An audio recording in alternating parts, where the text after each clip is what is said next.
कि परिवार कल्याण के लिए ही परिवार नियोजन बनाया गया है, जिसको हम लोग फैमिली प्लानिंग बोलते हैं।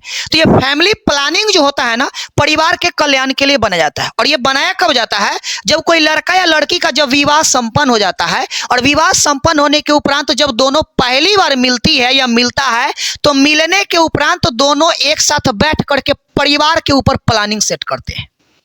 परिवार के ऊपर जब लड़का या लड़की विवाह के बाद, जब जिसको हम परिवार नियोजन बोलते हैं, इस परिवार सेट में नियोजन में बनता क्या है, परिवार कल्याण के लिए हम क्या प्लानिंग बना सकते हैं। अब होता क्या, जैसे बाद में एग्जांपल देकर के हम बता रहे हैं, हमारा यदि शादी हो गया तो मेरी मैडम जो आएगी तो हम उसके साथ बैठ करके पहला दिन एक प्लानिंग सेट करेंगे। प्लानिंग किसके लिए सेट करना है? परिवार के कल्याण के लिए। और परिवार के कल्याण के लिए अपने मैडम के साथ बैठ करके यह प्लानिंग सेट करें कि सुनो, अब तो हमारा विवाह हो गया है, अब हम दोनों एक हो गए हैं, तो अब हम ये चाहेंगे कि जो हमारा घर है वो तुम्हारा घर है और जो तुम्हारा घर है वो हमारा घर है, क्योंकि अब ये दोनों का घर है हमारा ही। और हम ये चाहते हैं कि हमारे परिवार खुशी खुशी अपना जीवन व्यतीत करे, आप भी अच्छे से हमारे परिवार में मिल करके रहे और हम भी बहुत अच्छे से इस परिवार में मिल करके रहे। हम उसको समझाएंगे, या वो जो चाहेगी वो मुझे समझा सकती है कि हम परिवार को खुशहाल जीवन हम कैसे व्यतीत कर सकते हैं। इस चीज़ों पर डिस्कशन करेंगे। और डिस्कशन करने के उपरांत यह एक रूल सेटअप करेंगे कि हम चाहते हैं कि परिवार के कल्याण के लिए ये कहा गया है कि घर में, परिवार में बच्चों की संख्या सीमित रहना अनिवार्य है, क्योंकि परिवार में बच्चों की संख्या सीमित रहेगा तो हमारा परिवार का कल्याण रहेगा। ये नहीं कि धराधर बच्चे पैदा करते जा रहे तो इससे हमारे परिवार का कल्याण नहीं होगा, परिवार का एकदम और सत्यानाश हो जाएगा।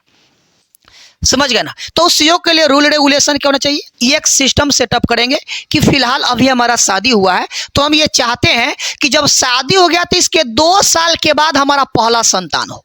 ये हमारा प्लानिंग मतलब सेट करने के तरीका। ये मत सोच लें कि सर जी का यही प्लानिंग है, हम आप लोग को एक प्लानिंग करने का हम तरीका सेट कर रहे हैं, बता रहे हैं कि हम ये सेट करेंगे। उससे हम ये बताएंगे कि हम ये चाहेंगे कि विवाह हो गया तो अगले 2 वर्षों के बाद हमारा पहला संतान हो, कुछ भी हो, लड़का हो या लड़की हो, कोई दिक्कत नहीं है, पहला संतान हो, ये हम सेट। अब वो कहेंगे नहीं हमारा अगले साल झुनझुनना चाहिए, तो प्लानिंग ही प्रिया क्या हो गया, गड़बड़ हो गया। प्लानिंग दोनों के मेल मिलाव से सेट होना चाहिए, एक तरफा नहीं। कि परिवार कल्याण के लिए बच्चे 2 ही अच्छे, जिसमें एक लड़का और एक लड़की का होना अनिवार्य है, क्योंकि लिंग अनुपात क्या करना है, बराबर करके रखना है, घटने बढ़ने नहीं देना है। तो एक जब लड़की हो गया है तो हमारा प्लानिंग है कि अगले 2 वर्षों के बाद हमारा फिर दूसरा बच्चा हो, या 3 वर्षों के बाद हो, जब प्लानिंग सेट किए। परिवार का कल्याण का मुख्य उद्देश्य यही होता है, परिवार नियोजन का मुख्य उद्देश्य यही है कि जन्म दर को क्या करना, कम करना। जन्म दर को कम करने के लिए परिवार नियोजन अपनाया जाता है ताकि जनसंख्या में कमी हो। ये नहीं कि धराधर जनसंख्या कोई बढ़ाते जा रहा है। अब अभी के दौर में क्या होता है, शिक्षित है वो और अशिक्षित है वो भी, दोनों के दोनों। शादी के बाद परिवार नियोजन के लिए कौन नियम कानून बनाता है, कुछ नहीं। अपना जीने का तो नियम कानून मालूम नहीं है, परिवार के बारे में सोचता कौन है। लेकिन दूसरों के सपोर्ट पर यदि खुद का जीवन जियो तो क्या जियो, इसीलिए खुद का जीवन खुद के सपोर्ट पे जियो, ये चीजें दिमाग में रहना चाहिए। समझ गए? तो परिवार नियोजन को लेकर के हम चर्चा कर रहे थे। तो परिवार कल्याण के लिए नियम कानून व्यवस्था बनाना परिवार नियोजन कहलाता है। परिवार के कल्याण के लिए हम क्या कर सकते हैं, बच्चों की संख्या को सीमित करके रखेंगे।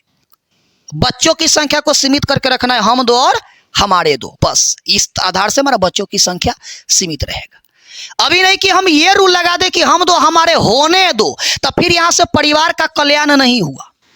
समझ गए ना? यहां से फिर परिवार का विनाश हुआ, कल्याण नहीं होगा।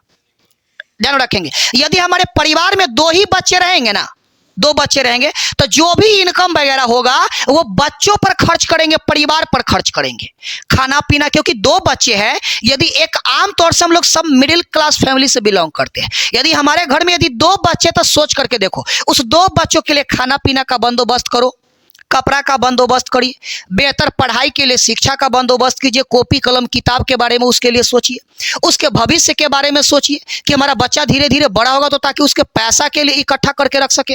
घर वार बनाने के लिए सोचिए कि 2-4-10 लोग आ भी रहे हैं, जा भी रहे तो कोई समस्या आपत्ति नहीं होनी चाहिए। लोग आए तो देखे तो कहे कि नहीं फलना व्यक्ति का परिवार बहुत ही सुखी संपन्न और अच्छा से रहता है, बढ़िया से खाता पीता बड़ी मस्त रहता है, संस्कार से एकदम भरे पड़े रहिए ताकि कोई भी व्यक्ति आपके घर आ रहे हैं जा रहे हैं तो उनको ये एहसास नहीं होना चाहिए कि हम जिसके घर में गए वहां हमको सम्मान नहीं मिला है। ये आपके अंदर में होनी चाहिए कि कोई भी व्यक्ति आपके दरवाजे पर यदि चले गए, चाहे वो बुलाया जाए बिन बुलाए चले जाए, एक चीज ध्यान में रखना, बुलाए हुए यदि कोई आप जिसको यदि आपने किसी को बुलाए हो और वो आपके यहाँ पहुंच गए तो चलो ध्यान में रखना वो आपके अतिथि है। लेकिन आपने किसी को नहीं बुलाया फिर भी वो आपके यहाँ पहुंच गए तो वो आपके अतिथि नहीं, तब वो आपके भगवान है। इस चीजों को ध्यान में रखो कि अहोभाग्य हुआ हमारे दरवाजा को जिस पर आप जैसे लोग पधारे हैं। इस चीजों को दिमाग में हटा करके रखना है। और जब वो वहां से आए तो उनको ये बिल्कुल एहसास न हो कि जहां हम गए वहां हमको सम्मान नहीं मिला।